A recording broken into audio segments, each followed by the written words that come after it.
Shubham Shakya and मैं आप सभी का अपने चैनल मैथ मैजिशियन पर स्वागत करता हूं।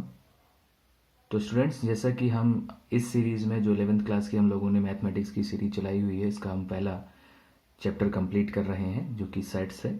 और अभी तक अपने पिछले वीडियोज़ में हम इसकी 2 एक्सरसाइजें कंप्लीट कर चुके हैं और अब हम आज अपनी तीसरी एक्सरसाइज जो है उसको कंप्लीट करेंगे।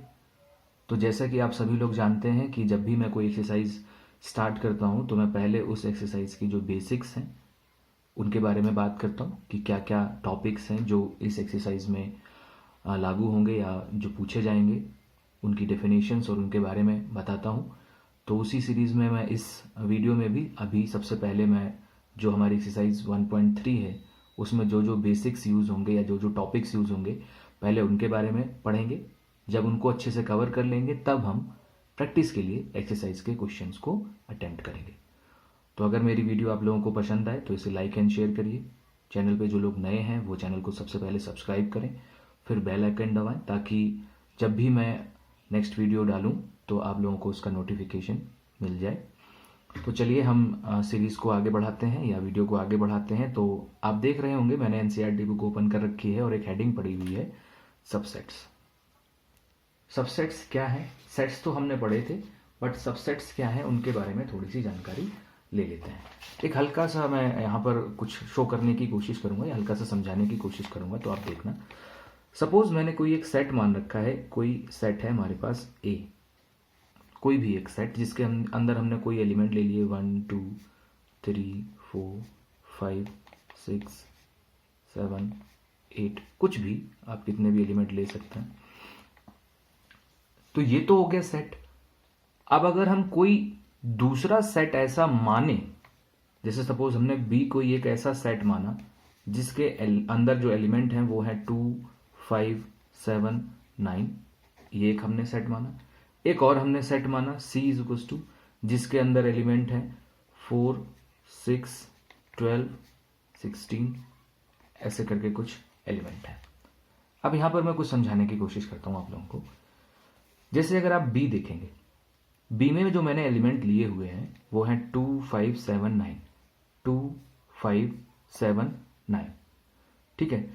अगर हम सी में देखें तो यहां पर 4 6 12 16, और अब हम एक और सेट लेते हैं डी। डी पर मैंने एक और सेट ले लिया जो कि ले लिया 1 6 7 8।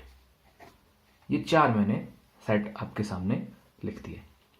अब मैं पूछूं इसमें से कौन किसका सबसेट है, अगर मैं ये क्वेश्चन पूछता हूं तो मैं यहां पर सबसेट की डेफिनेशन को अच्छे से क्लियर करता हूं। जैसे मैं बी देखूंगा, सबसेट का मतलब ये होता है कोई भी सेट किसी दूसरे सेट का सबसेट तब होता है जब उसके एलिमेंट किसी उस सेट से लिए गए हों। जैसे अगर आपको लैंग्वेज समझने में दिक्कत आ रही तो एग्जाम्पल के थ्रू देखिए। जैसे मैंने ये बी सेट बनाया, बी में 2 5 7 9 एलिमेंट, जैसा कि मैं पहले बोल चुका हूं। देखो 2 ए में है, 5 ए में है, 7 ए में है और 9 ए में नहीं है। अगर ऐसा होता कि ये 9 भी ए में होता तो क्या होता कि बी के अंदर जितने भी एलिमेंट हैं वो सारे के सारे ए से मैच कर जा रहे हैं। उस केस में हम कह सकते थे कि जो बी है वो ए का सबसेट है। सबसेट अगर आप देखो, सेट का सब यानी कि उससे उसके एलिमेंटों से ही जो बनता है, किसी भी सेट के एलिमेंटों से ही जो सेट बनता है वो उस सेट का सबसेट बोला जाता है। ऐसे अगर मैं सी देखूं, सी में मैंने 4 लिया, चलो 4 ए में है, 6 लिया, 6 भी ए में है, 12 ए में नहीं है और 16 भी ए में नहीं है। इसका मतलब जो ये सी है, ये सी भी ए का सबसेट नहीं हो सकता है। फिर मैंने एक डी लिखा, अगर मैं डी देखूं तो डी में मैंने लिखा है 1 6 7 8।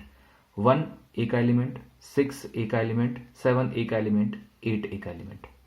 इसका मतलब है ये जो डी है, डी के अंदर जितने भी एलिमेंट लिखे हैं वो सारे के सारे ए से लिए गए हैं या सारे के सारे ए में अवेलेबल हैं। ऐसा केस अगर बनता है कि किसी सेट के एलिमेंट किसी दूसरे सेट के एलिमेंट से लिए जाते हैं तो उस केस में ये जो डी है यानी कि जो सेट आपने बनाया है वो ए का क्या बोला जाएगा? सबसेट। तो आप यहां कह सकते हैं D is a subset of A. Subset समझ आ गया कि कोई ऐसा सेट जो किसी दूसरे सेट के एलिमेंटों से मिलकर या एलिमेंटों को लेके बनाया गया हो, ऐसे किसी भी सेट को हम सबसेट कहते हैं। अगर एक भी एलिमेंट इसका ऐसा है जो उस सेट में यानी कि जिससे हम ले रहे हैं अगर वो नहीं मैच कर रहा है तो आप समझ जाइए कि वो उसका सबसेट नहीं होगा। तो सबसेट के अंदर सारे के सारे एलिमेंट जो हैं वो उस सेट के ही होने चाहिए। इसका सिंबल क्या होता है, अगर ये तो लैंग्वेज में लिख दिया D is a subset of A, लिखा कैसे जाता है, डी सबसेट का सिंबल होता है बेटा ये, इस तरीके से आप बना देते हो। ये मैं दोबारा डाल कर रहा हूं, इस तरीके से कोई सेट बनाओगे और यहां लिखना है आपको ए। अगर ऐसा कहीं लिखा है तो आप पढ़ेंगे डी इज ए सबसेट, ये सबसेट हो गया ऑफ ए, ये ऐसे पढ़ा जाएगा, शॉर्ट में हमेशा ऐसे लिखा जाएगा D is a subset of A.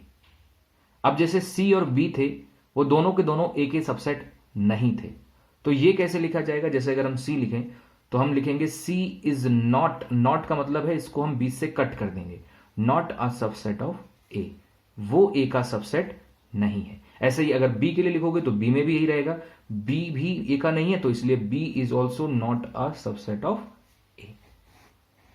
तो अगर सबसेट बनाना है तो ऐसे लिखना है, और अगर नॉट सबसेट दिखाना है तो सबसेट के सिंबल को बीच से क्रॉस कर दो, वो नॉट सबसेट का सिंबल बन जाता है।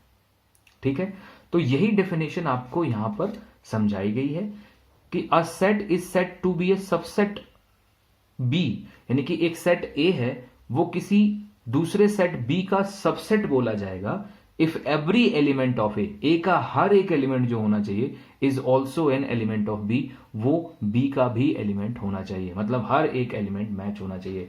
तो सेम वही चीज थी कि अगर हम किसी सेट के एलिमेंटों से कोई दूसरा सेट बनाते हैं, सेम उसी के एलिमेंटों से, हाँ जितने भी एलिमेंट हैं वो उसमें मैच होने चाहिए। तो यहां पर अगर सिंपल मैं यही कहूं कि मैंने ए के एलिमेंटों से ही लेके डी बनाया है, तो यानी कि डी के अंदर जितने भी एलिमेंट है वो कहीं ना कहीं ए में भी लाई कर रहे हैं। अगर ऐसा केस होता है तो उस केस में जो डी है वो ए का क्या हो जाएगा, सबसेट।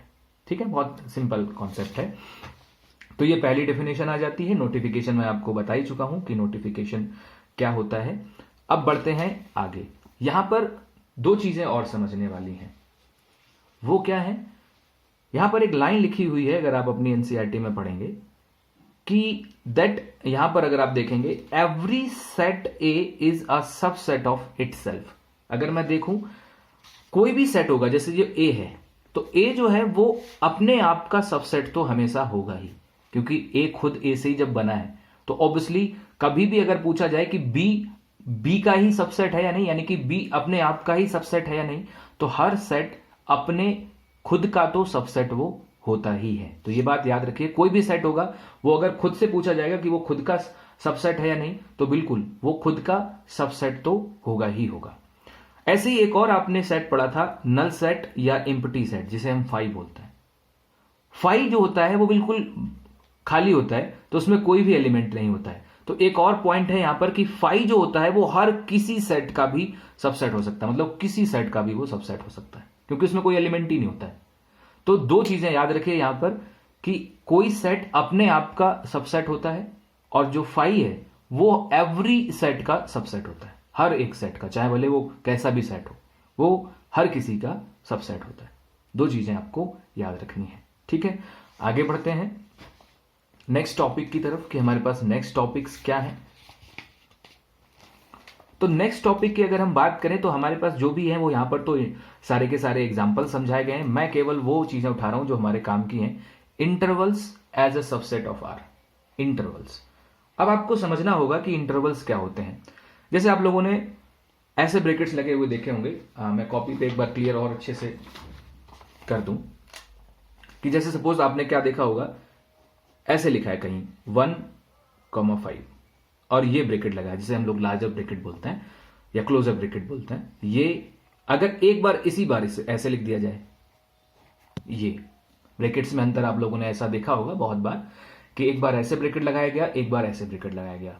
तो दोनों का मतलब समझो बच्चों कि ऊपर वाले का मतलब क्या है और नीचे वाले का मतलब क्या है। देखो बच्चों, इसका मतलब ये होता है जब आपके पास ये क्लोजर ब्रैकेट लगा दिया जाता है या लार्जर ब्रैकेट लगा दिया जाता है तो इसका मतलब है ये एक इंटरवल होता है। इंटरवल का मतलब आप सभी लोग जानते हैं कि हमें यहां से लेके यहां तक की वैल्यूज लेनी है, यानी कि 1 से लेके 5 तक की वैल्यूज लेनी है। जब अगर बड़ा ब्रैकेट लगा है, मतलब लार्जर ब्रैकेट लगा है, तो इसका मतलब है कि हमें 1 से लेके 5 तक जाना है। मतलब यहां पर हम x की वैल्यू की अगर बात करें, जो हम x की वैल्यू लेते हैं, तो जो x की वैल्यू होगी वो 1 और 1 के इक्वल होगी, यानी कि 1 भी हो सकती है, 1 के से बड़ी भी हो सकती है, और लेस और इक्वल होगी किससे, 5 से। मैं एक बार लिख देता हूं कंडीशन, फिर आपको अच्छे से समझ आएगी। तो यहां ये कंडीशन निकलती है, यहां से अगर हम कंडीशन देखें तो क्या होगा, x की वैल्यू 1 से बड़ी होगी, इक्वल नहीं होगी, और यहां पर भी 5 से छोटी होगी, 5 के भी इक्वल नहीं होगी। मतलब समझिए, जब ये छोटा ब्रैकेट लगता है तो इसमें ये बाउंड्री, जिन्हें हम बाउंड्री बोलते हैं, ये बाउंड्री नहीं ली जाती है ना, तो यानी कि यहां पर x की ना तो 1 वैल्यू होगी और ना ही 5, बस इनके बीच की जो वैल्यूज हैं वो सारी की सारी यहां रखी जाएंगी। यहां पर अगर ऐसा ब्रैकेट लग जाता है तो 1 और 5 तो रहेगा ही रहेगा, यानी कि बाउंड्री तो रहेंगी ही रहेंगी, साथ ही साथ इनके बीच की वैल्यूज भी रहेंगी। तो इन दोनों में यही अंतर आ जाता है कि कहीं पर अगर इज इक्वल टू का सिंबल लगा है, यानी कि ग्रेटर और इज इक्वल टू भी है, तो समझ लीजिए वहां पर क्लोजर का सिंबल आएगा, और अगर केवल केवल ग्रेटर या लेस का ही सिंबल है तो उस केस में क्लोजर का ब्रैकेट नहीं आएगा, वहां पर स्मॉलर या ओपन ब्रैकेट आ जाएगा, इसे ओपन ब्रैकेट भी बोलते हैं। तो ये इस तरीके का ब्रैकेट यहां लगा दिया जाएगा। तो दोनों ब्रैकेट्स में आपको अंतर पता होना चाहिए कि अगर कहीं पर ये स्मॉलर ब्रैकेट लगा हुआ है या ओपन ब्रैकेट लगा हुआ है तो उस केस में आपको बाउंड्री पॉइंट नहीं मिलेंगे, यानी कि आप 1 और 5 नहीं ले सकते हैं। 1 और 5 के बीच की जितनी भी वैल्यू है वो आप सारी ले सकते हैं, 2 ले सकते हैं, 3 ले सकते हैं, 4 ले सकते हैं, वो सब ले सकते हैं, लेकिन 1 और 5 नहीं ले सकते। तो मैंने यहां पर कंडीशन लिखी कि x की जो वैल्यू है वो 1 से बड़ी होगी, यानी कि 1 नहीं होगी, और 5 से छोटी होगी, यानी कि 5 भी नहीं होगी। लेकिन यहां पर वो 1 भी होगी, क्योंकि 1 के साथ मैंने इज इक्वल टू का सिंबल भी लगाया है, और फिर 1 से बड़ी भी होगी, ऐसे ही 5 भी होगी, और 5 से छोटी भी होगी। ठीक, तो ये अंतर होता है। कभी कभी वो ब्रैकेट ऐसे दे देता है, एक तरफ तो तुम्हें कर देगा ये क्लोज ब्रैकेट, और इधर 5 की जगह लगा देगा ऐसे छोटा ब्रैकेट, ऐसा भी कर सकता है।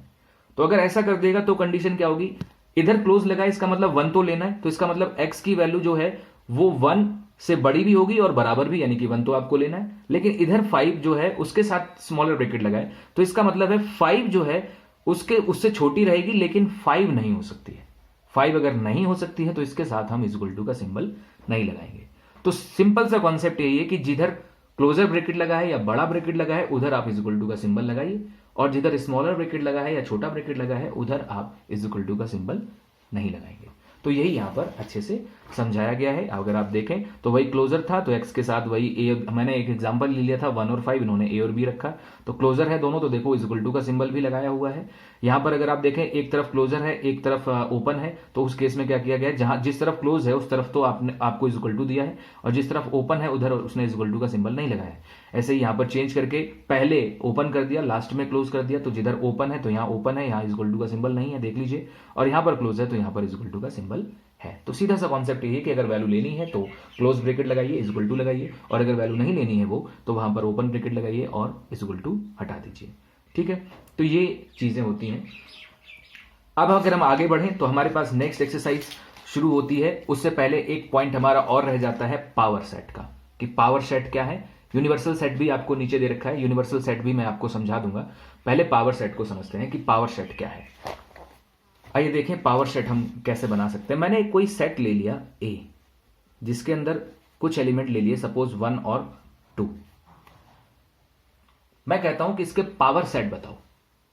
पावर सेट का मतलब अगर मैं डेफिनेशन की बात करूं तो power set is the collection of all subsets of a set, यानी कि पावर सेट में किसी सेट के जितने भी सबसेट बनाए जा सकते हैं उन सारे के सारे हम सबसेट्स को अगर एक जगह कलेक्ट कर दें तो वो पावर सेट बन जाता है।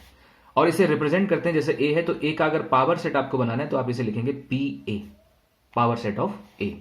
अब कलेक्शन ऑफ ऑल सबसेट्स, हम सारे सबसेट्स का कलेक्शन यहां पर रखेंगे, तो एक ब्रैकेट लगाएंगे और इसके अंदर सारे सबसेट्स। तो देखो मैंने अभी कहा था किसी भी सेट का 5 तो जो है वो हमेशा सबसेट रहता ही है, तो 5 तो पहले आ जाएगा क्योंकि 5 हर सेट का सबसेट होता है। उसके बाद अगर हम इस सेट का सबसेट बनाने की कोशिश करें तो सबसेट का मतलब होता है ऐसे सेट जो इसके एलिमेंट से मिलकर बना हो। तो मैंने एक सबसे पहले क्या कर दिया, एक सेट बना दिया ऐसा जिसमें मैंने एक ही एलिमेंट रखा 1, तो 1 है तो इसी से लिया गया है तो ऑब्वियसली सबसेट तो होगा ही होगा। फिर मैंने एक और सेट ले लिया, एक सेट ले लिया जिसमें मैंने एक एलिमेंट रखा 2, तो 2 भी इसका सबसेट होगा।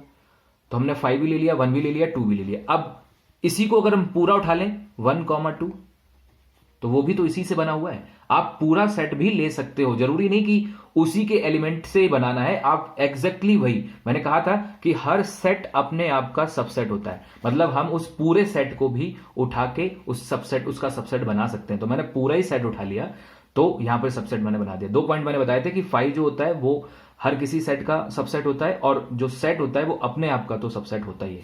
तो इसलिए मैंने इस पूरे सेट को ही उठा लिया। तो इससे ज्यादा आप नहीं बना सकते। आप 1 ले सकते हो, आप 2 ले सकते हो, आप 5 ले सकते हो, और आप पूरा वही सेट ही उठा सकते हो। इसका मतलब है कि इसके पावर सेट में 4 एलिमेंट आएंगे, 1 2 3 4, या 4 सेट आएंगे 1 2 3 4। तो सबसेट ऐसे बनाया जाता है बेटा। कोई भी सेट अगर आपको दे रखा है, अगर आपसे उसका सबसेट पूछा गया है, तो आप ये देख लीजिए कि हम आपसे उसका अगर पावर सेट पूछा गया है, पावर सेट अगर पूछा गया है, तो आप ये देख लीजिए कि उस सेट से आप कितने सबसेट बना सकते हैं। जितने सबसेट आप बना सकेंगे उतने ही वो उनको एक जगह कलेक्ट कर दीजिए। करेक्ट करने के बाद एक ब्रैकेट में लिख दीजिए, वही उसका पावर सेट बोला जाएगा। याद रखिएगा 5 आपको हमेशा रखना है, क्योंकि 5 जो होता है वो हर सेट का सबसेट होता है, और एक बार फिर लास्ट में वो पूरा सेट भी आपको कॉपी करना है। ठीक है, मैं एक और एग्जांपल ले लेता हूं, अगर आपको समझने में कोई दिक्कत हो रही हो। जैसे मैंने एक और एग्जांपल ले लिया, आपकी बार थोड़े एलिमेंट बढ़ा लिए, ए बी सी, 3 एलिमेंट कर लिए मैंने। फिर मैं इसका पावर सेट लिखना चाहता हूं, पावर सेट ऑफ बी। तो सबसे पहले तो 5 लिखूंगा अनडाउटेडली, कॉमा, फिर मैं ए लिखूंगा, फिर मैं बी लिखूंगा, जितने पॉसिबल हो सकते हैं वो सारे मुझे लिखने हैं। फिर मैं यहां सी लिखूंगा, सिंगल सिंगल कर लिए। अब डबल डबल करते हैं, तो मैं लेता हूं ए और बी। ठीक है, ए और बी ले लिया। फिर मैं ले लेता हूं ए और सी, और फिर मैं ले लेता हूं बी और सी। डबल डबल हो गए। आप देख लीजिए सारे पेयर बना लिए मैंने, ए बी का भी बना लिया, बी सी का भी बना लिया, और ए सी का भी बना लिया। उसके बाद अब एक ऑप्शन हमारे पास बच जाता है जिसमें हमें पूरा सेट ही उठा लेना है। तो 1 2 एंड 3, ये पूरा सेट हमने उठा लिया। काउंट करें तो 1 2 3 4 5 6 7 8। अभी अगर हम बात करते हैं तो ये हमारे इसको पूरा एक सेट में अंदर क्लोज कर दो, ये पावर सेट बन जाएगा। तो तरीका सिर्फ इतना है, 5 से स्टार्ट करो, पहले एक उठाओ, फिर पेयरिंग करो, मतलब डबल डबल डबल, और फिर उसके बाद लास्ट में ट्रिपल तो बचा ही है, तो वो ट्रिपल। यहां पर अगर हम बात करें, यहां ट्रिपल था ही नहीं, तो मैंने सबसे पहले 5, फिर सिंगल सिंगल उठाया, और उसके बाद डबल डबल पे ही रोक दिया, क्योंकि ट्रिपलिंग की जरूरत ही नहीं पड़ी। तो यहां पर ट्रिपलिंग भी था, तो हमने यहां पर ट्रिपलिंग भी की। तो पॉसिबल कितने पेयर्स बनाए जा सकते हैं या कितने सबसेट बनाए जा सकते हैं, ऐसे हम सबसेट्स को अगर एक जगह कलेक्ट कर देंगे तो आप समझ लीजिए कि वो उसका पावर सेट बन जाएगा। ठीक है, तो ये हो गया पावर सेट। आइए देखें कि हम आगे कैसे बढ़ेंगे, या आगे हम अपनी एक्सरसाइज को कैसे कंप्लीट करेंगे। रहेगी यूनिवर्सल सेट की बात, तो यूनिवर्सल सेट को मैं आपको क्वेश्चन में ही समझाऊंगा कि यूनिवर्सल सेट क्या है, क्योंकि वो तभी अच्छे से समझ में आ पाएगा। तो मैं एक्सरसाइज की तरफ बढ़ता हूं, और एक्सरसाइज में इन चीजों को न्यूमेरिकली और अच्छे से समझने की कोशिश करते हैं। अगर एक्सरसाइज में देखेंगे तो आपसे कहा गया है make correct statement by filling the symbol subset और does not subset in the blank spaces. आपको ब्लैंक स्पेसेस में ये सारे सिंबल्स भरने हैं, या तो सबसेट का या फिर डज नॉट सबसेट का। अगर आप यहां देखेंगे तो यहां पर आप फर्स्ट पार्ट में आपको एक सेट दे रखा है जिसमें 3 एलिमेंट हैं, 2 3 एंड 4, और बीच में एक ब्लैंक स्पेस दे रखा है, और दूसरी तरफ सेट में एलिमेंट है 1 2 3 4 एंड 5। अब आपको पता करना है कि जो 2 3 4 है वो इस सेट का, यानी कि 1 2 3 4 5 का सबसेट है या फिर नहीं। अगर होगा तो हम सबसेट का सिंबल अप्लाई करेंगे, अदरवाइज नहीं। सबसेट में मैंने आपको बताया था कि कोई भी सेट अगर दूसरे सेट के एलिमेंटों से मिलकर बना है, जैसे यहां पर 2 3 4 है, क्या ये तीनों एलिमेंट इसमें मैच होते हैं? बिल्कुल मैच होते हैं, क्योंकि यहां पर 2 भी है, 3 भी है और 4 भी है। इसका मतलब है कि हम यहां कह सकते हैं कि 2 3 4 इज अ सबसेट। तो सबसेट का सिंबल अप्लाई करिए, is a subset of this. तो हम आराम से कह पाएंगे 2 3 4 is a subset of this set, यानी कि 1 2 3 4 5। ऐसे ही नेक्स्ट पार्ट में देखिए, नेक्स्ट पार्ट में आपको सेट दे रखा है ABC, और इधर दे रखा है BCD। अब हमें यह पिक करना है कि क्या हमारा जो ABC है, इधर वाले सेट के जो एलिमेंट है वो इधर पूरे मैच होते हैं। A नहीं मैच होता है, पहले ही नहीं मैच होता है, तो इसका मतलब है आगे अगर मैच हो भी जाए बाकी के दोनों तो कोई फायदा नहीं है, क्योंकि सारे के सारे मैच होने चाहिए। तो पहला मैच हुआ नहीं, इसका मतलब यहां पर हम क्लियर कहेंगे डज नॉट सबसेट, यानी कि सबसेट बना के और उसको बीच से कट कर देंगे। ठीक है, अब नेक्स्ट पे आते हैं। नेक्स्ट क्वेश्चन में आपको रोस्टर फॉर्म दे रखी है, देखते हैं, सेट बिल्टर फॉर्म दे रखी है। सेट बिल्टर फॉर्म में अगर आप देखेंगे तो आपसे कहा गया है x such that X is a student of class 11th of your school, और फिर बीच में स्पेस दिया, x is that x student of your school. अब यहां पे थोड़ा सा लॉजिकल क्वेश्चन है, वैसा कोई फिक्स नहीं है, बहुत सिंपल सा क्वेश्चन है। एक स्टूडेंट है जो आपकी स्कूल में क्लास 11th का स्टूडेंट है, एक सेट तो वो दे दिया गया, और फिर एक तरफ आपको दे दिया गया पूरा स्कूल। तो ऑब्वियसली सी बात है, जो 11th का स्टूडेंट है वो आपके पूरे स्कूल में तो लाई करेगा ही। जब हम पूरे स्कूल के बच्चों को काउंट करेंगे तो 11th वाला उसमें आ ही जाएगा ऑटोमेटिकली। तो इसका मतलब है कि ये 11th वाला जो है वो इस स्कूल में तो लाई करेगा ही करेगा, और अगर लाई करेगा तो हम यहां पर क्या करेंगे, बीच में एक सबसेट का सिंबल लगा देंगे, क्योंकि ये 11th का स्टूडेंट पूरे स्कूल की जब स्टूडेंट की काउंटिंग होगी तो वो उसी में लाई करेगा। ठीक है, तो कॉन्सेप्चुअल क्वेश्चन भी एक छोटा सा बना सकते हैं। ऐसे अगर आप फोर्थ देखें तो वो भी वैसा ही है। X is that X is a circle in a plane, एक प्लेन पर एक सर्कल है, and X is that X is a circle in the same plane with radius 1 unit. तो इधर आपको सर्कल दे रखा है, कोई बाउंडेशन नहीं दे रखी कि उसकी रेडियस कितनी होनी चाहिए, और इधर आपको सर्कल तो दे रखा है लेकिन वो बाउंडेड कर रखा है कि उसकी यूनिट जो रेडियस है वो 1 यूनिट होनी चाहिए। इसका मतलब इधर सर्कल वही बनाए जा सकते हैं जिसकी रेडियस 1 यूनिट हो, और इधर कोई भी सर्कल बनाया जा सकता है। अब बीच में हमें सबसेट का सिंबल अप्लाई करना है या डज नॉट सबसेट का, वो इस बात पे डिपेंड करेगा कि क्या इधर के सारे सर्कल इधर मैच होंगे। आइए सोचते हैं, अगर हम यहां पर एक सर्कल बना दें रेडियस 2 का, क्योंकि यहां पर कोई बाउंडेशन नहीं है, आप कितने भी रेडियस का सर्कल बना सकते हैं। अगर हम यहां पर रेडियस 2 का सर्कल बना दें तो क्या वो इधर मैच होगा? नहीं होगा, क्योंकि यहां पर रेडियस 1 का ही सर्कल है, इससे अलग कोई रेडियस का यहां सर्कल नहीं है। इसका मतलब है इधर के सारे सर्कल यहां मैच नहीं होंगे, तो यहां पर सिंबल आएगा डज नॉट सबसेट। नेक्स्ट देखिए, X is that X is a triangle in a plane, एक ट्राइंगल है जो कि प्लेन में बनाया गया है, और यहां पर है X is that X is a rectangle in a plane. अब आप अंदाजा लगाइए, ये ट्राइंगल है, ये रेक्टेंगल है, तो ट्राइंगल कभी रेक्टेंगल में मैच कर ही नहीं सकता। इसका मतलब यहां पर भी सिंबल आएगा does not subset. Next part पे चलते हैं, जो कि हमारा फोर्थ पार्ट है। कहा गया है X is that X is an equilateral triangle in a plane, बीच में स्पेस दिया है, X is a triangle in a same plane.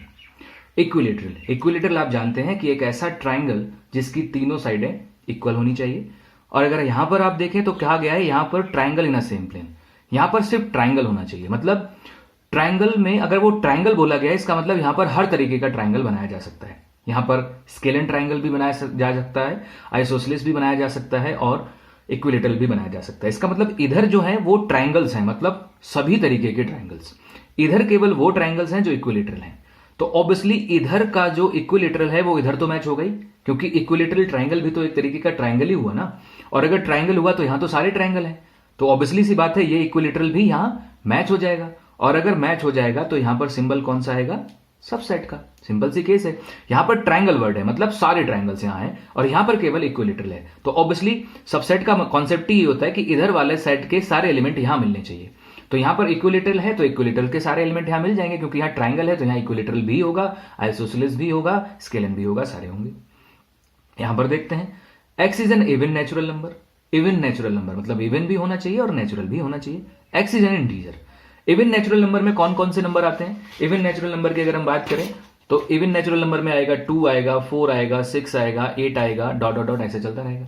ये इधर का सेट हो गया, बीच में स्पेस दे रखा है। इधर जो तुम्हें सेट दे रखा है, सेट का ब्रैकेट इस तरीके का होता है, तो वो ब्रैकेट पे ध्यान रखना। इधर एक और तुम्हें ब्रैकेट दे रखा है या एक और सेट दे रखा है, वहां कहा गया है एक्स इन इंटीजर। इंटीजर आप लोगों ने पढ़े होंगे, इंटीजर जो होते हैं वो नेगेटिव भी होते हैं, पॉजिटिव भी होते हैं, जीरो भी होते हैं। मतलब इधर तो सब कुछ आएगा, इधर -1 भी आएगा, -2 भी आएगा, फिर नीचे पीछे डॉट डॉट डॉट सारे नेगेटिव भी आएंगे, फिर 0 भी आएगा, फिर 1 भी आएगा, फिर 2 भी आएगा, और डॉट डॉट डॉट आगे भी सारे के सारे आएंगे। तो ऑब्वियसली सी बात है ये 2 4 6 भी इधर मैच हो जाएंगे। जब 2 4 6 भी इधर मैच हो जाएंगे तो इसका मतलब है कि यहां पर सिंबल जो आएगा वो किसका आएगा? सबसेट का। क्लियर है? तो ये आपको पहचानना है। सबसेट का मतलब सिर्फ इतना है कि क्या इधर वाले सेट के एलिमेंट उधर मैच हो रहे हैं। अगर मैच हो रहे हैं तो सबसेट है, अदरवाइज नहीं है। नेक्स्ट पे चलते हैं क्वेश्चन, हमारा next question, examine whether the following statements are true और फॉल्स। ट्रू है या फॉल्स है। यहां पर लगा है ए बी, और यहां पर लगा है does not subset of BCA. देखो आप, ए बी, क्या ए बी के सारे एलिमेंट इधर मैच हो रहे हैं? ए बी, ए और बी, यहां पर भी देख लो ए और बी दोनों है। इसका मतलब है कि ए बी इसका सबसेट होना चाहिए था, जबकि क्वेश्चन ने लिखा है कि डज नॉट सबसेट है। इसका मतलब क्वेश्चन का जो स्टेटमेंट है वो फॉल्स है। ठीक है, नेक्स्ट पे चलते हैं, ए ई, यहां पर लगा है सबसेट, और यहां पर सेट बिल्डर फॉर्म में लिखा हुआ है कि x is N wobble in the English alphabet. Wobble, wobble आप लोगों ने पढ़े होंगे, वोबल होते हैं ए, ई, आई, ओ एंड यू, ये 5 वोबल्स होते हैं, इंग्लिश में आप लोगों ने पढ़े होंगे। इधर ए ई है और यहां पर सारे के सारे वोबल्स हैं, तो क्या ये ए ई इधर मैच होगा? बिल्कुल मैच होगा, और अगर मैच होगा तो सबसेट होगा, और वही क्वेश्चन भी कह रहा है, इसका मतलब ये स्टेटमेंट कैसा है? ये ट्रू है। ठीक, ये ट्रू स्टेटमेंट हो गया। नेक्स्ट पे चलते हैं, हमारा थर्ड पार्ट।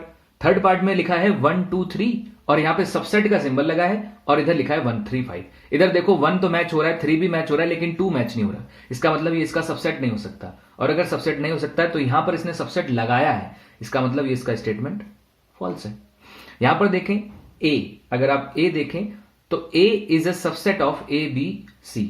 ए जो है वो सबसेट बताया गया है ए बी सी का। क्या ये ए इधर मैच होता है? बिल्कुल मैच होता है, इसका मतलब सबसेट है, इसका मतलब ये ट्रू स्टेटमेंट हो गया।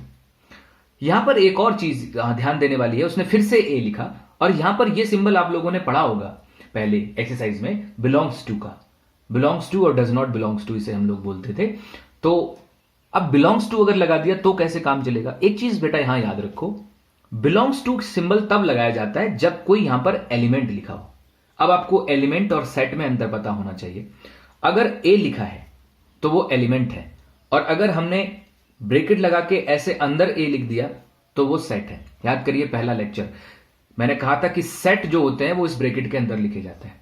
तो अगर ब्रैकेट के अंदर लिख दिया गया तो वो सेट बन जाएगा, अदरवाइज वो एलिमेंट है। तो एलिमेंट अगर होगा तो सिंबल बिलोंग्स टू का लगाना पड़ेगा आपको, और अगर सेट होगा तो सिंबल आपको सबसेट का लगाना होगा। जैसे दोनों में कंपैरिजन करिए, यहां पर ए के ऊपर सेट का सिंबल लगा था और यहां पे सबसेट लिखा था, तो मैंने ये ट्रू किया। जबकि यहां पर ए के ऊपर सेट का सिंबल लगा है लेकिन यहां पर बिलोंग्स टू का सिंबल लगा हुआ है। अगर ये बिलोंग्स टू का सिंबल लगा हुआ है तो यहां सेट नहीं होना चाहिए था, यहां एलिमेंट होना चाहिए था। इसका मतलब ये ब्रैकेट हटा हुआ होना चाहिए था, जबकि ब्रैकेट हटा हुआ नहीं है। इसका मतलब है कि ये स्टेटमेंट कैसा है? फॉल्स। आई होप समझ आ गया होगा। नेक्स्ट आपका जो 6th पार्ट है, इसे ट्राई करिएगा कि ये ट्रू है या फॉल्स, क्योंकि बहुत सारे पार्ट ऑलरेडी हो चुके हैं। सिर्फ सेट बिल्डर को आपको रोस्टर में बनाना है, रोस्टर में बना के आप आराम से उसे बता सकते हैं कि ट्रू है या फिर फॉल्स। नेक्स्ट चलते हैं अपने थर्ड पार्ट में। Let A is equal to, आपको ए इज इक्वल टू एक सेट दे दिया, of the following statement are correct and why, और फिर आपको which of the following statement correct and why, कौन सा करेक्ट है और क्यों करेक्ट है, ये आपको रीजन लिखना है। यहां पर देखिए 3 4 की अगर हम बात करें तो 3 4 जो है वहां पर एक सबसेट का सिंबल लगाया गया है और फिर ए लिखा है। अब यहां पर थोड़ा सोचने वाली बात है, हमें ऐसा लगता है कि 3 4 सबसेट के रूप में लिखा है और ये सेट का सिंबल लगा, सबसेट का सिंबल लगा है, तो ये बिल्कुल सही है। बट थोड़ी सोचने वाली बात है ए, अगर आप यहां ए देखोगे तो ए में कौन कौन सा है? 1 2, और यहां पर फिर उन्होंने ब्रैकेट के अंदर ब्रैकेट लगाया है। जब ब्रैकेट के अंदर एक और ब्रैकेट होता है तो ये अब एलिमेंट माना जाएगा, क्योंकि जब भी हम किसी सेट के अंदर जो भी लिखते हैं वो सब एलिमेंट माने जाते हैं, एलिमेंट। तो यहां पर 1 भी एलिमेंट है, 2 भी एलिमेंट है, और ये जो 3 4 जो आपको देखने से ऐसा लग रहा है कि वो सेट है, जबकि वो सेट नहीं है। सेट का ब्रैकेट तो ये बाहर वाला है, ये जो सेट के अंदर आपने जो ब्रैकेट लगाया है वो फिर सेट की तरह काम नहीं कर सकता है। इसका मतलब यहां पर जो 3 और 4 होगा वो एज अ एलिमेंट काम करेगा, और जब एज अ एलिमेंट काम करेगा तो फिर आप सबसेट का सिंबल नहीं लगा सकते हैं। मैंने अभी बताया एलिमेंट के लिए जो सिंबल लगता है वो लगता है बिलोंग्स टू। जैसे सेकेंड पार्ट इसका देखिए 3 4 फिर उन्होंने बिलोंग्स टू का सिंबल लगाया। बिलोंग्स टू का अगर आपने सिंबल लगाया है तो आप समझ जाइए कि ये स्टेटमेंट जो है वो करेक्ट है, जबकि ये वाला करेक्ट नहीं है। तो ये करेक्ट नहीं है और ये करेक्ट है। ठीक, तो नॉर्मली अगर हम देखें तो एलिमेंट के ऊपर ब्रैकेट नहीं लगा होता है और सेट के ऊपर ब्रैकेट लगा होता है, लेकिन अगर वो किसी सेट के अंदर आपने सेट लगाया हुआ है तो फिर उस केस में वो सेट नहीं माना जाएगा, फिर वो एलिमेंट माना जाएगा, क्योंकि सेट के अंदर जो भी लिखा है वो एलिमेंट है। तो 1 भी एलिमेंट है, 2 भी एलिमेंट है, 3 4 ये एक पूरा एक सिंगल एलिमेंट माना जाएगा, और 5 जो है वो भी एक एलिमेंट माना जाएगा। तो जब 3 और 4 एलिमेंट है तो आप सबसेट का सिंबल नहीं लगा सकते, तो आपको एलिमेंट के लिए बिलोंग्स टू का सिंबल लगाना पड़ेगा। ऐसे ही नेक्स्ट पे आइए। नेक्स्ट पे अब आप देखो, यहां पर आपको बहुत अच्छे से समझ में आएगा। 3 और 4 हमने एज अ एलिमेंट ट्रीट कराया है और उसके ऊपर एक और ब्रैकेट लगाया है, तो इसका मतलब है कि हमने किसी एलिमेंट के ऊपर एक ब्रैकेट लगाया है। तो जब एलिमेंट के ऊपर एक ब्रैकेट लगाया है तो अब ये सेट बन गया है, पहले सेट नहीं था, क्योंकि 3 और 4 तो एलिमेंट था, फिर एलिमेंट के ऊपर जो दूसरा ब्रैकेट लगाया है उस ब्रैकेट ने इसको सेट बना दिया है, और जब सेट बना दिया है तो उस केस में आप सबसेट का सिंबल लगाइए, ट्रू माना जाएगा। ठीक है, यहां पर आइए फोर्थ पार्ट में 1 बिलोंग्स टू ए, तो क्या 1 ए को बिलोंग कर रहा है, 1 एलिमेंट है, बिलोंग्स टू का सिंबल है, बिल्कुल सही है, कोई बात नहीं, ट्रू है। यहां पर चलते हैं, 1 is a subset of A. अब देखो 1 तो एलिमेंट था क्योंकि सेट के अंदर लिखा था, तो एलिमेंट के लिए आप सबसेट का सिंबल नहीं लगा सकते, इसका मतलब ये गलत है। यहां पर आते हैं 6th में, तो 1 2 एंड 5, 1 2 एंड 5 तीनों एलिमेंट को उठाया और एलिमेंट के ऊपर ब्रैकेट लगा दिया। जब आप एलिमेंट के ऊपर ब्रैकेट लगाते हो तो वो सेट बन जाता है, और जब सेट बन जाता है तो आप सिंबल भी सबसेट का लगाओगे, और सारे के सारे ए में लाई कर रहे हैं क्योंकि 1 भी है, 2 भी है और 5 भी है। ठीक है, नेक्स्ट पे चलते हैं 7 पे, 1 2 5 और इन्होंने यहां पर बिलोंग्स टू का सिंबल लगा दिया। अब भाई 1 2 5 के ऊपर अगर आपने सेट का सिंबल लगाया है तो फिर तो ये सेट बन गया, और सेट के लिए बिलोंग्स टू नहीं आता है, ये देखिए सबसेट था, तो सबसेट वाला सही है, बिलोंग्स टू वाला गलत है। ठीक है, तो यहां पर यही समझाया गया है कि कहां पर बिलोंग्स टू लगाना है, कहां पर सबसेट लगाना है। यहां पर देखिए 1 2 3, तो 1 2 तक तो ठीक है, लेकिन ये 3 हमने पिक कर लिया, जबकि आपको पता है मैं उतनी देर से बोल रहा हूं कि 3 और 4 जो है वो एक सिंगल एलिमेंट माना जाएगा, और अगर सिंगल एलिमेंट माना जाएगा तो आप उसे अलग नहीं कर सकते, तो यहां पर इसने अलग कर रखा है, और अगर अलग कर रखा है तो फिर उस केस में ये कभी भी ट्रू नहीं हो सकता है, ये गलती होगा। 3 4 जब भी आएगा वो एक सिंगल एलिमेंट की तरह काम करेगा, और जब सिंगल एलिमेंट की तरह काम करेगा तो वो पूरा एक साथ ही उठ के आएगा, उसका एक एलिमेंट आप अलग नहीं कर सकते हैं। यहां पर देखिए 5 बिलोंग्स टू ए, और एक स्टेटमेंट इसी के अगला है 5 सबसेट ऑफ ए। आपको समझना होगा कि 5 के साथ हम बिलोंग्स टू लगाएं या सबसेट। देखने में ऐसा लगता है कि 5 जो है इसके ऊपर कोई ब्रैकेट तो लगा नहीं है, और ब्रैकेट नहीं लगा है तो फिर तो बिलोंग्स टू लगना चाहिए। याद करिए 5 होता क्या है, 5 होता है एम्प्टी सेट, वो एक तरीके का सेट है। चाहे तो आप 5 लिख लीजिए वहां पर, और चाहे तो आप ये ब्रैकेट लगा लीजिए, मैंने दोनों बातें कही थी। केवल एक ही ऐसा एलिमेंट है एम्प्टी वाला कि जो सेट होते हुए भी उसके ऊपर आप ब्रैकेट ना लगाओ, ये 5 लिख दो, तो वो कंसीडर किया जाता है कि वो एक सेट ही है, क्योंकि वो उसका नोटिफिकेशन 5 ऐसा बनाया गया है। तो इससे आप बिल्कुल भी कंफ्यूज ना हो, इसके ऊपर ब्रैकेट जरूर नहीं लगा है, लेकिन ये सेट है क्योंकि इसका नाम ही है एम्प्टी सेट। आप चाहो तो 5 की जगह ये ब्रैकेट लगा के लिख दो, तो प्रॉपर आपको दिखाई देगा कि हाँ ये सेट है, और अगर सेट है तो ये बिलोंग्स टू इस पर नहीं लग सकता है, तो ये गलत होगा। तो सही कौन सा होगा, ये वाला सबसेट, क्योंकि सेट है तो सबसेट का ही सिंबल आएगा। और यहां पर आप देखिए, यहां पर अगर आप देखेंगे तो 5 के ऊपर इन्होंने ब्रैकेट लगा रखा है। जब 5 खुद एक सेट है तो आप उसके ऊपर ब्रैकेट लगा के क्या कर रहे हैं, कोई फायदा नहीं है। 5 के ऊपर कभी भी ब्रैकेट नहीं लगता है, क्योंकि वो अपने आप में एक सेट माना जाता है। ब्रैकेट तब लगाया जाता है जब आप एलिमेंट के ऊपर जब लगाते हैं, तब वो सेट बनता है। यहां पर तो ऑलरेडी वो सेट है, तो इस पे लगाने का कोई फायदा नहीं, तो ये भी गलत माना जाएगा। तो आप देख लीजिए, सेम वही कॉन्सेप्ट था। कोई भी कंफ्यूजन हो आप कमेंट बॉक्स में कमेंट करिए, कोई भी दिक्कत आएगी तो मैं उसे सॉल्व कराऊंगा। वैसे तो वेल एक्सप्लेन है, आप बार बार जो मैं स्टेटमेंट बोल रहा हूं अगर कहीं कुछ कंफ्यूजन है तो आप वीडियो को प्रीवियस करिए या बैक करिए थोड़ा, और फिर दोबारा से समझिए कि क्या मैंने स्टेटमेंट बोला है। और फिर भी अगर समझ में ना आए तो कमेंट बॉक्स में आप कमेंट करिए, मैं आपको उसका आंसर पर्सनली प्रोवाइड कराऊंगा। यहां पर लिखा है write down all the subset in the following sets. अब इनके सबसेट्स लिखने, याद करिए बेटा, मैंने अभी थोड़ी देर पहले आपको एग्जांपल्स के तौर पे सबसेट लिखना सिखाए थे कि हमने 1 2 का सबसेट लिखा था, फिर ABC का सबसेट लिखा था। तो हमें अब यहां पर वही लिखना है। जैसे हमारे पास A है, पहला सेट दिया गया है A, हमें A का सबसेट लिखना है कि A का सबसेट क्या होगा। Write down all the subsets, यानी कि सारे के सारे सबसेट्स लिखने हैं A के। तो A के सबसेट्स क्या क्या हो सकते हैं, सबसे पहले तो 5 आएगा, 5 तो हर किसी का होता है, और उसके बाद डायरेक्ट कौन सा आ जाएगा, A। क्लियर, क्योंकि और हमारे पास ऑप्शन है नहीं। तो सबसेट का मतलब वो पावर सेट ही एक तरीके से पूछ रहा है। और अगर आप AB पे रहो, AB पर सपोज हम इसके सारे के सारे सबसेट लिखना चाहते हैं, तो सबसे पहले 5 लिखो, फिर A लिखो, फिर B लिखो, और फिर पेयरिंग शुरू कर दो, यानी कि AB। क्लियर है, हम ये बात पहले ही डिस्कस कर चुके हैं। यहां पर सेम ऐसे ही 1 और 2 के टाइप का, फिर उसने 3 का ले लिया, 1 2 3, और फिर 5।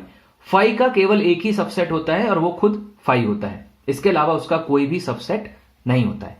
एक चीज मैं बेटा यहां और क्लियर कर दूं, कभी कभी कंपटीशन में क्वेश्चन पूछा जाता है कि आपके पास एक सेट है, जैसे हमारे पास यहां पर देखिए एक सेट था जिसमें 2 एलिमेंट थे, तो इसके टोटल सबसेट कितने बने, 1 2 3 4, 4 सबसेट बने।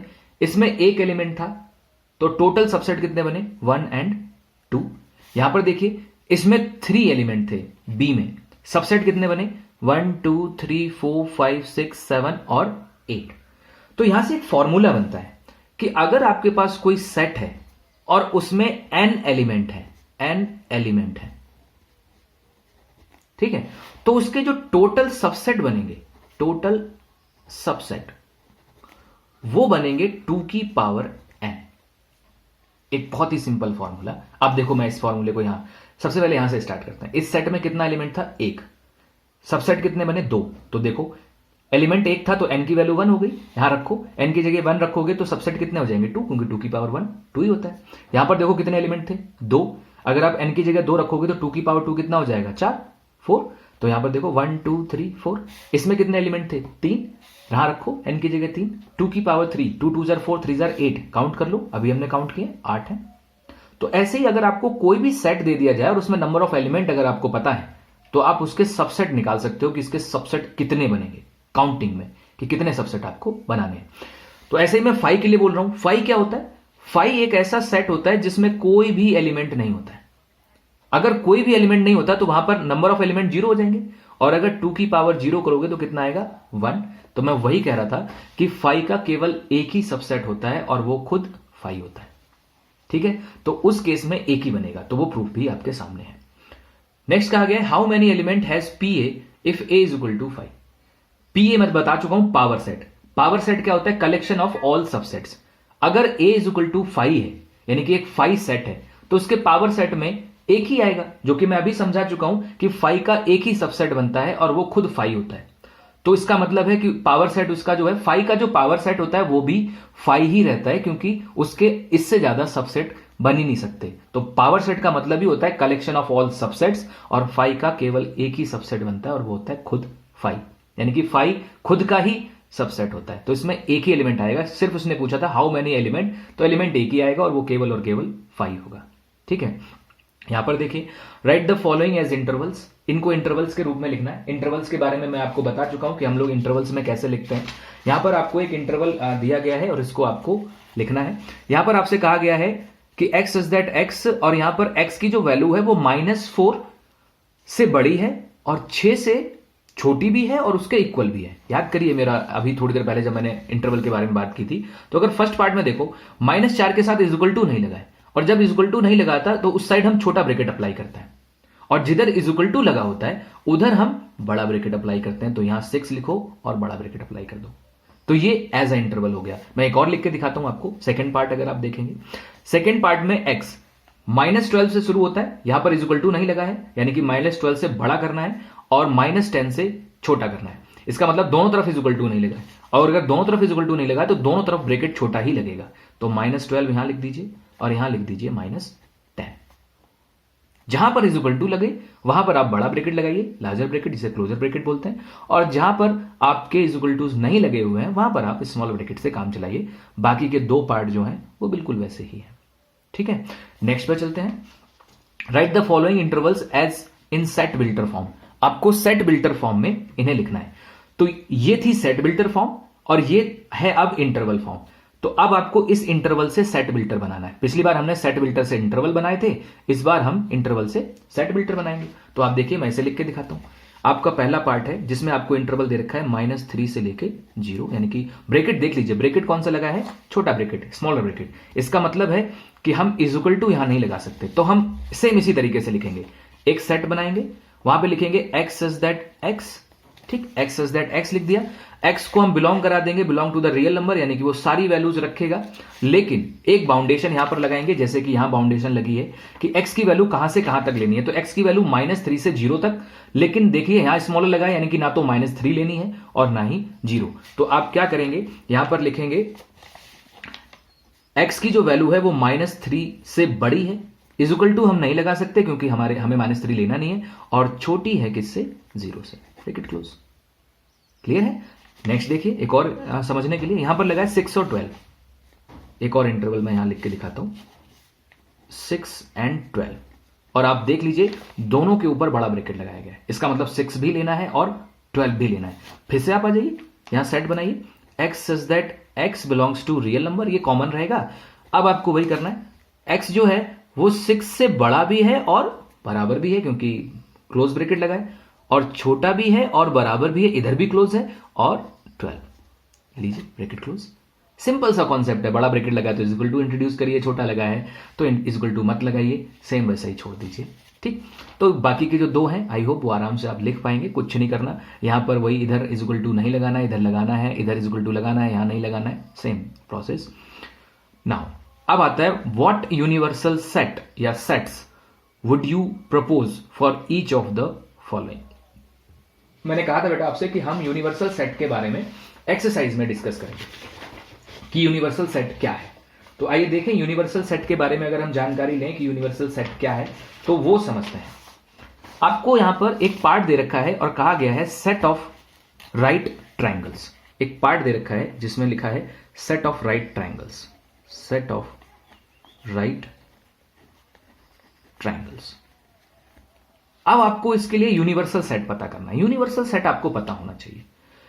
किसी भी सेट का यूनिवर्सल सेट वो होता है जो उस सेट के सारे एलिमेंटों को कंटेन करे। जैसे अगर मैं यहां पर एक एग्जांपल लूं, मैं एक छोटा सा एग्जांपल ले लेता हूं। मैंने यहां पर ए और बी एक सेट ले लिया और मैं कहता हूं इसके लिए इसका यूनिवर्सल सेट बताओ। यूनिवर्सल नॉर्मली यू से लिखा जाता है।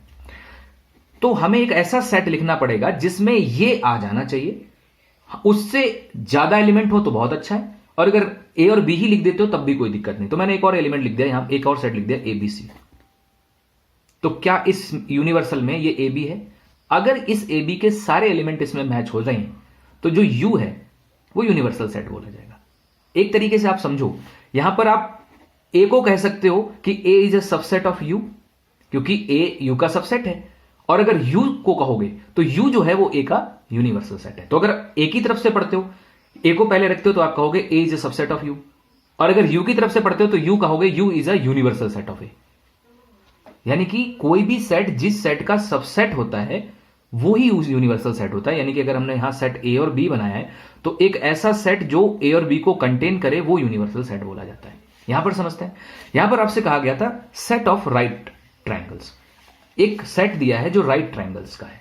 अब हमें एक यूनिवर्सल सेट बनाना है उसके लिए, यूनिवर्सल सेट। तो अगर आप लिख दो set of all triangles, set of all triangles. अगर सेट ऑफ ऑल ट्रायंगल्स लिख दोगे तो ऑब्वियसली उसमें सेट ऑफ राइट ट्रायंगल्स तो आ ही जाएगा, क्योंकि ऑल ट्रायंगल्स में तो राइट एंगल ट्रायंगल भी आता है, आइसोसेलेस भी आता है, इक्विलैटरल भी आता है। तो सीधी सी बात है, यूनिवर्सल का सीधा सा मतलब ये है कि जो आपको सेट दे रखा है वो उसमें आ जाना चाहिए। तो जब हमने सेट ऑफ ऑल ट्रायंगल्स लिख दिया है तो ऑब्वियसली उसमें राइट एंगल ट्रायंगल तो आ ही जाएगा। सेम ऐसे अगर आप सेकंड पार्ट देखें, सेट ऑफ आइसोसेलेस ट्रायंगल। अब जैसे हमने राइट एंगल ट्रायंगल के लिए लिख दिया सेट ऑफ ऑल ट्रायंगल्स, वैसे ही आप सेट ऑफ आइसोसेलेस ट्रायंगल के लिए भी लिख दीजिए। अगर आइसोसेलेस ट्रायंगल यहां कर दो तब भी यही सेट रखो, क्योंकि सेट ऑफ ऑल ट्रायंगल्स में राइट एंगल भी आ जाएगा, आइसोसेलेस भी आ जाएगा, इक्विलैटरल भी आ जाएगा। इसका मतलब है कि आप दोनों पार्ट के लिए एक ही यूनिवर्सल सेट प्रपोज कर सकते हो और वो है सेट ऑफ ऑल ट्रायंगल्स। इसीलिए उसने लिखा था व्हाट यूनिवर्सल सेट, या तो एक ही सेट दे दो या सेट्स। यहां पर लिखा था कि अगर पॉसिबल हो तो दो दे दो, और नहीं तो अगर एक में ही अगर आप लिख सकते हो एक ही यूनिवर्सल सेट दोनों के लिए बना सकते हो तो एक भी बना सकते हो। तो मैंने दोनों को एक में ही इंक्लूड कर लिया, सेट ऑफ ऑल ट्रायंगल्स लिख दिया, उसमें राइट एंगल भी आ गया और उसमें आइसोसेलेस ट्रायंगल भी आ गया। तो समझ आ गया, यूनिवर्सल सेट का मतलब सीधा सा मतलब है किसी भी सेट का अगर आपको यूनिवर्सल सेट निकालना है तो एक ऐसा सेट जो उस सेट के सारे एलिमेंटों को कंटेन कर रहा हो। ठीक है, आगे बढ़ते हैं। Given the sets A B and C, आपको तीन सेट्स दे रखे हैं। Which of the following may be consider as universal set और sets for all the three sets A B C. देखिए फिर से आपको अच्छे से कॉन्सेप्ट क्लियर करा दिया। तीन सेट दे दिए और इन चार ऑप्शंस में से वो सेट कौन सा है जो इन तीनों के लिए एज अ यूनिवर्सल सेट काम करे। यूनिवर्सल सेट का मैंने अभी आपको डेफिनेशन या एक मतलब क्लियर कराया है कि किन्हीं भी सेट्स के लिए यूनिवर्सल सेट वो सेट होता है जो उन सारे सेट्स के एलिमेंटों को कंटेन करे। एक सेट होगा तो एक के कंटेन करने चाहिए, यहां पर तीन दे दिए तो तीनों के एलिमेंट कंटेन करने चाहिए। अब जैसे पहला ऑप्शन है 0 1 2 3 4 5 6, देखें कि क्या सारे एलिमेंट यहां कंटेन होते हैं। 1 3 5 ए के तो सारे आ रहे हैं 1 3 5, बी के 2 4 6 2 4 6, बी के भी सारे हो गए। अब अगर सी के भी मैच हो गए तो यही यूनिवर्सल सेट हो जाएगा। 0 मैच हो गया, 2 मैच हो गया, 4 मैच हो गया, 6 मैच हो गया, 8 मैच नहीं हुआ। 8 मैच नहीं हुआ, इसका मतलब है ए ऑप्शन जो है वो यूनिवर्सल सेट नहीं हो सकता है इन तीनों का। यूनिवर्सल वही होगा जो इन तीनों के एलिमेंटों को कंटेन करेगा। 5 तो ऑब्वियसली नहीं हो सकता क्योंकि इसमें तो कोई एलिमेंट होता ही नहीं है, तो ये तो हो ही नहीं सकता। अब अगर हम देखें यहां नेक्स्ट वाले में तो नेक्स्ट वाले में आप देखें 0 1 2 3 4 5 6 7 8 9 10, इसमें देखते हैं सारे मैच होते हैं। ए मैच होता है क्या 1 3 5 1 3 5 है। यहां पर देखते हैं 2 4 6 2 4 6, ये भी है। 0 2 4 6 8 0 2 4 6 8, ये भी है ऑब्वियसली। यानी कि सी में आपके तीनों मैच हो जाते हैं। सी में अगर तीनों मैच हो जाते हैं तो यही इसका करेक्ट ऑप्शन होगा। अगर आप अपना जो ऑप्शन है वो टैली एक बार और कंफर्म करना चाहते हैं तो फोर्थ भी एक बार देख लीजिए कि फोर्थ क्यों नहीं है। तो सबसे पहले देख लीजिए फोर्थ में 0 नहीं है और जबकि सी में 0 है, तो फोर्थ में 0 तो आया नहीं। तो जब तक 0 नहीं आएगा तब तक सी के सारे एलिमेंट आएंगे नहीं, और सी के अगर सारे एलिमेंट नहीं आए तो ये यूनिवर्सल सेट नहीं होगा। तो सीधा सा कॉन्सेप्ट है यूनिवर्सल सेट के बारे में कि भाई अगर उस सेट के वो सारे एलिमेंटों को कंटेन करेगा तभी वो उस सेट का यूनिवर्सल सेट बोला जाएगा। ठीक, तो ये एक्सरसाइज यहां पर खत्म होती है। काफी कॉन्सेप्चुअल एक्सरसाइज थी, आपको मीनिंग काफी अच्छे से समझ में आने चाहिए। अगर आपको ये वीडियो पसंद आई हो तो बच्चों इसे लाइक और शेयर करिए, ताकि मेरा मोटिवेशन बढ़ता है इस चीज़ से कि जब मैं देखता हूं कि हाँ हमारे पास इतने लाइक्स और इतने शेयर हैं। और अगर आप चैनल पर नए हैं तो आप चैनल को सब्सक्राइब करिए और बेल आइकन प्रेस करिए, ताकि आपको जब भी मैं वीडियो डालूं तो नोटिफिकेशन आपको मिलता रहे। नेक्स्ट एक्सरसाइज में बच्चों हम नेक्स्ट वीडियो में हम नेक्स्ट एक्सरसाइज करेंगे, जो कि हमारी एक्सरसाइज 1.4 होगी। आप देख रहे हैं वेन डायग्राम्स पर बेस्ड वो एक्सरसाइज है, तो काफी इंपॉर्टेंट एक्सरसाइज है कि वेन डायग्राम कैसे बनाए जाते हैं। तो उसमें हम वेन डायग्राम बनाएंगे और फिर उसके बाद एक्सरसाइज को कंप्लीट करेंगे। तो आज के लिए हम वीडियो को यहीं रोकते हैं। Thank you for